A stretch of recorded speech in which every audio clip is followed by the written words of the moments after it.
Halo, assalamualaikum warahmatullahi wabarakatuh. Pada episode kali ini saya akan menjawab pertanyaan komentar yang ada di kolom komen channel ini.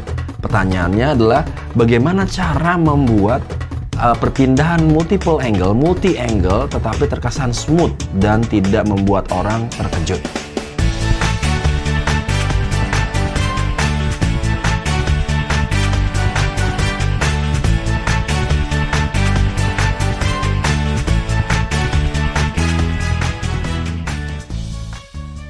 Ya, mungkin ada beberapa yang masih bingung dengan apa yang saya maksud tadi ya. Maksudnya seperti ini, tapi sebelum saya jelaskan, tolong juga dulu diklik tombol subscribe-nya, jangan hanya ditonton saja, dan juga loncengnya nyalakan agar setiap informasi baru selalu terupdate di kanal, di handphonenya atau di aplikasi YouTube-nya teman-teman ya. Kalau sudah, jangan lupa juga follow Instagramnya @enterinmo karena informasinya tidak hanya di YouTube melulu, tetapi juga ada di Instagram dan juga ada di website kami di www.enterinmo.com. Oke, saya langsung aja. Gimana? Apa yang saya maksud tadi? Coba teman-teman sekarang tonton dulu salah satu potongan adegan di episode 1 artis receh berikut ini. Kopi udah kena tai burung dari pagi. Rasain dah lu. Hebat sih lu, Bre. Udah lu mending mandi deh sana. Biar otak lu jernih. Ini perpindahannya tadi sangat smooth ya. Artinya gini ya, teman-teman itu nggak akan ngeh bahwa satu angle pindah ke angle yang lain itu kerasa gitu perpindahannya. Itu seolah-olah kayak teman-teman nonton film bioskop yang kita nonton aja, kita nggak terlalu ngeh dengan perpindahan angle-nya. Padahal itu ada banyak angle. Nah ini bandingkan dulu nih. Kalau ini tidak dilakukan suatu cara, itu akan hasilnya masih seperti ini. Ini contohnya sama artis receh dengan itu yang sama dengan scene yang sama, tetapi tidak diperhatikan perpindahan angle yang baik. Dengarkan audionya ya, terutama di audionya. Rasain dah lu. Hebat sih lu, Bre. Udah lu mending mandi deh sana. Biar otak lu jernih. Nah, terasa kan? Ya, coba di back dulu di video ini, coba di back apa bedanya gitu antara yang sebelumnya dan sesudahnya. Nah, biasanya orang yang teman-teman yang masih dalam arti belajar untuk mengedit sebuah video atau konten atau film, itu biasanya yang paling ketahuan banget, mohon maaf ya, amatir atau masih pemula, itu adalah di audio. Ya, audio itu sangat penting karena apa? Ketika ada jumping audio, perpindahan angle diikuti dengan jumping audio itu terkesan kurang profesional. Nah, jangan khawatir, di sini justru membuat bagaimana saya sedikit memberikan informasi bagaimana membuat karya yang hanya direkam dengan handphone yang terkesan tidak profesional, tapi hasilnya seolah-olah seperti sangat profesional. Dan ini sebenarnya dilakukan di beberapa industri film, tetapi lebih kompleks dari ini.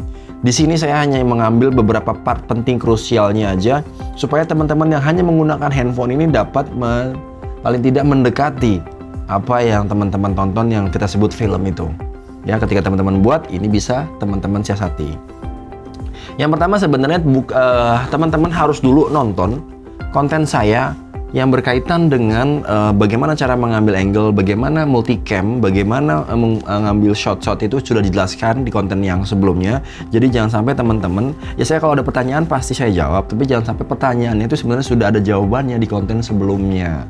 Jadi mohon dieksplor dulu konten sebelumnya dan ditonton, jangan di skip-skip. Jadi sebenarnya beberapa pertanyaan terkadang itu sudah ada jawabannya di video, tetapi mungkin teman-teman ada yang di skip-skip. Gitu ya. Kalau memang ini sifatnya tutorial, memang teman-teman harus bersabar untuk mengikuti urutan dari pada saat menjabarkan ini gitu. Jadi jangan langsung di skip-skip, nanti takutnya udah ada informasinya teman-teman pada saat di skip itu justru ya itulah informasi yang sebenarnya teman-teman butuhkan ya. Oke, anggap aja teman-teman sudah nonton. Jadi kalau seandainya belum nonton pasti ada bagian yang agak bingung ya. Jadi teman-teman wajib nonton dulu. Anggap aja sudah nonton ya. Jadi ketika mengambil gambar itu, pada saat syuting teman-teman, audionya itu diperhatikan. Yang pertama pada saat mengambil audio, pada saat angle 1 pindah ke angle 2 masih di scene yang sama. Tolong diperhatikan jarak mikrofonnya kepada objek atau kepada bibir si aktor, pemain. Kalau jaraknya berbeda-beda, tentu bukan hanya volumenya berbeda, tetapi karakter audionya akan berbeda. Ini coba bandingkan. Nah, misalnya gini. Gini aja. Ini saya menggunakan clip on ya.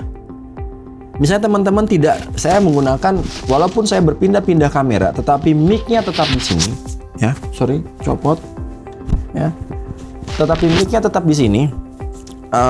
Itu walaupun saya ngambil dari situ, ngambil dari sana misalnya, ini karakter dan volumenya akan tetap segini. Tapi ketika saya tidak stabil dalam menaruh mikrofon dan itu kebetulan dari satu angle ini mic-nya begini, kemudian dari sana saya nggak ngeh dengan mic-nya tiba-tiba miring ke sana, ya, atau ngadep ke sana walaupun diletakinnya sama, itu tentunya selain volumenya berbeda, tapi karakter dari rekaman audionya akan berbeda. Jadi perhatikan itu. Perhatikan bahwa kalau seandainya teman-teman menggunakan shotgun mikrofon dari atas, ya, dari atas jaraknya misalnya angle yang itu segini, artinya taruh mic-nya di sini gitu ya. Pada saat ganti angle ya tetap di sini audionya, jangan berubah-berubah jadi di sini atau dari sana gitu ya. Jadi bukan hanya volumenya yang berubah, karakternya bisa berubah kalau teman-teman tidak memperhatikan pada saat merekam audionya. Oke? Jadi anggap teman-teman sudah benar ya atau sudah stabil dalam merekam audionya. Jadi karakternya juga tidak berubah-ubah. Oke, itu dari sisi merekamnya. Yang kedua, teman-teman selain merekam dialog ya yang di antara pemain, usahakan teman-teman menyempatkan waktu untuk merekam audionya, ambience-nya atau suasana sekitar tanpa ada dialog yang menonjol. Jadi benar-benar kayak kalau teman-teman misalnya seperti ini nih. Ini yang sedikit tipis-tipis terdengar adalah suara AC. Udah biarkan saja rekam itu untuk stok teman-teman, jangan ada yang berisik, rekam. Itu disebutnya kalau di dalam ruangan gini sebutnya room tone. Ya. Pada saat syuting disimpan itu room tone-nya.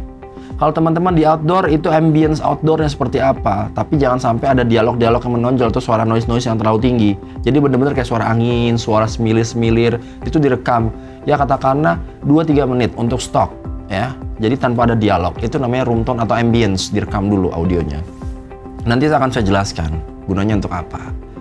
Anggap teman-teman sudah melakukan itu ya, merekam dengan benar, kemudian juga membuat stok audio yaitu room tone atau ambience ya, sudah ya, anggap seperti itu.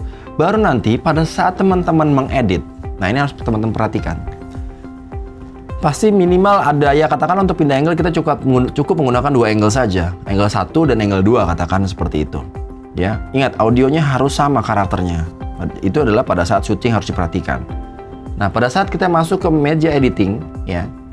Ketika misalnya dialognya adalah contohnya seperti ini. Ya. Seperti ini. Perhatikan antara angle 1 ke angle 2. Ya. Itu biasanya dalam mengedit saya itu audio yang kedua, sebelum pindah ke audio yang kedua sudah diperkenalkan audio yang kedua padahal gambarnya masih audio yang pertama. Ya. Jadi misalnya saya dialognya dari satu angle begini. Halo bro, apa kabar bro? Halo bro, apa kabar bro? Gue lagi di sini. Halo bro, apa kabar bro? Itu dari sini angle-nya. Pada saat gue lagi di sini itu angle-nya dari sana. Halo bro, apa kabar bro? Angle pindah, gue lagi di sini. Ya. Jadi angle 1, angle 2. Misalnya kayak gitu ya. Halo bro, apa kabar bro? Gue lagi di sini. Pada saat syuting itu utuh aja dulu. Halo bro, apa kabar bro? Misalnya saya lagi nelpon. Saya kayak gini ya. Halo bro, apa kabar bro? Gue lagi di sini nih. Halo bro, apa kabar bro? Gue lagi di sini nih. Coba perhatikan itu ya. Halo bro, apa kabar bro? Gue lagi di sini nih. Kayak gitu kan. Nah, maaf. Nah, nanti pada saat di sana, entah itu diulang utuh tapi kepanjangan. Kalau saya nggak mau kepanjangan, ulang sedikit bagian yang tadi. Jadi jangan langsung habis. Jangan. Halo bro, apa kabar lu bro? Gue lagi di sini. Jangan cuma diambil di sana. Gue lagi di sini. Nanti akan kejut tuh. Jadi, halo bro, apa kabar bro? Gue lagi di sini. Ambil dari sini. Di situ diulang adalah apa kabar bro, gue lagi di sini. Jadi halo bro-nya tadi ya, halo bro, ada sana. Halo bro, apa kabar bro, gue lagi di sini. Di sini ambil apa kabar bro. Jadi jangan dari depan banget. Apa kabar bro, gue lagi di sini. Itu ya. Jadi pada saat syuting jangan langsung potongnya patah banget gitu. Halo bro, apa kabar bro, terus langsung pindah ke sana, gue lagi di sini. Itu otomatis akan menimbulkan efek kejut karena audionya tidak terlalu menyimpan informasi dari angle sebelumnya, ibaratnya kayak gitu ya. Ya. Pada saat mengedit itu menggunakan crossfade, audio transition pasti ada efek lah. Ada efeknya bawaan dari aplikasi crossfade audionya. Nah, jadi pada saat merekam itu dia seperti itu ya, dari merekam sampai mengedit adalah di crossfade. Nah, nanti kalau masih ada sedikit dan masih ada sedikit kurang pas, gunanya dari ambience atau room tones tadi ya, yang udah direkam suara alam atau suara ruangan itu ditaruh di layer yang berikutnya, sehingga dari awal halo berapa kabar bro, gue lagi di sini, itu diisi tuh room tone dari situ sampai perpindahan angle utuh. Jadi pada saat transisi tadi terkesan ada perubahan, itu tidak akan ngeh orang penonton itu bahwa itu ada perubahan. Bingung ya? Bingung kalau nggak dipraktekin ya. Ini contohnya yang saya praktekkan kayak tadi. Ini pada saat yang ada di artis receh ya. Perhatikan lagi ya. Coba, pasti bingung, tetapi kalau dipraktekin simple. Emang kalau dijelasin agak ribet. Nah, ini coba dipraktekin ya. Coba seperti ini. Nah, ini perhatikan. Kopi udah kena tai burung tadi pagi. Rasain dong lu. Hebat sih lu, Brek. Udah lu mending nanti desa dah. Biar otak Nah, lu udah jernih. ngerti kan? Ya, beda ya. Pada saat di editing seperti ini akan kelihatan sekali gitu. Kelihatan sekali bagaimana smoothnya perpindahan angle. Bandingkan dengan sebelumnya yang Nanti ini. desa dah. Biar otak lu jernih. Ya. Itu dia. Perhatikan. Nanti Jadi desa dah. audio Biar otak lu jernih. ada angle 1, angle 2, tapi audio untuk angle 2 itu diperkenalkan dulu. Jadi pada saat masih di angle 1, tapi sepotong dari angle kedua, audio dari angle kedua sudah masuk. Ya, itu di crossfade, otomatis nanti pada saat jadi ibaratnya dikenalin dulu audionya sebelum gambarnya keluar.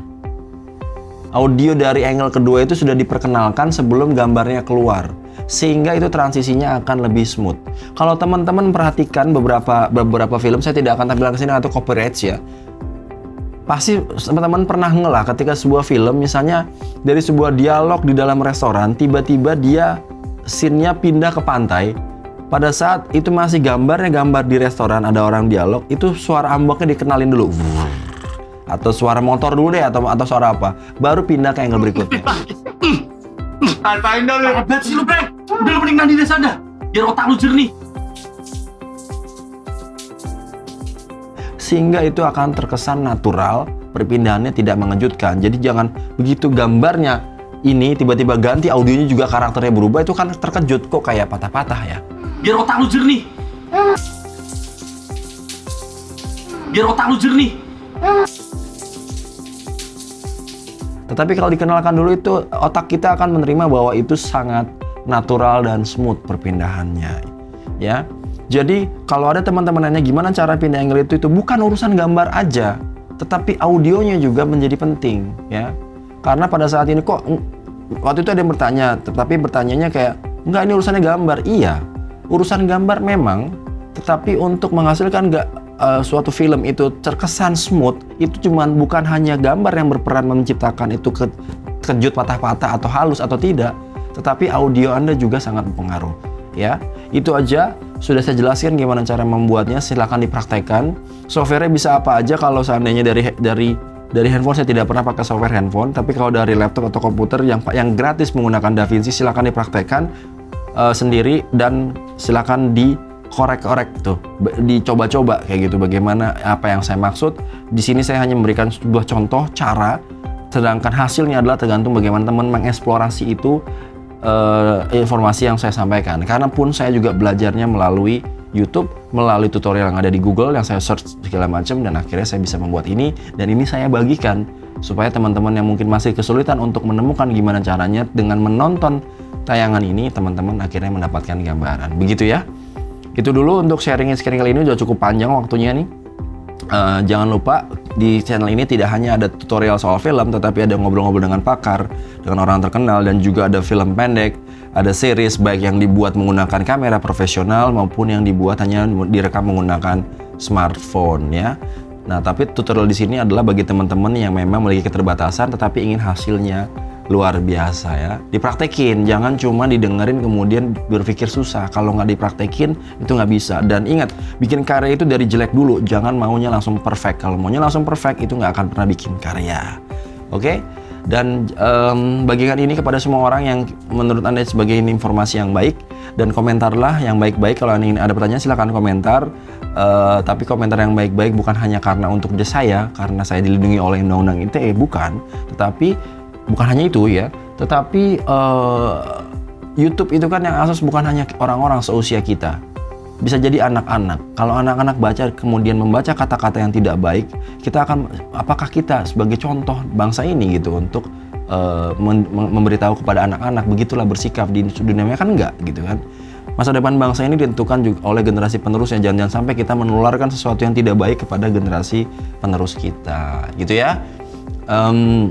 Jangan lupa like and subscribe dan bagikan ini karena sharing is caring, bagikan yang baik dan buang yang buruk.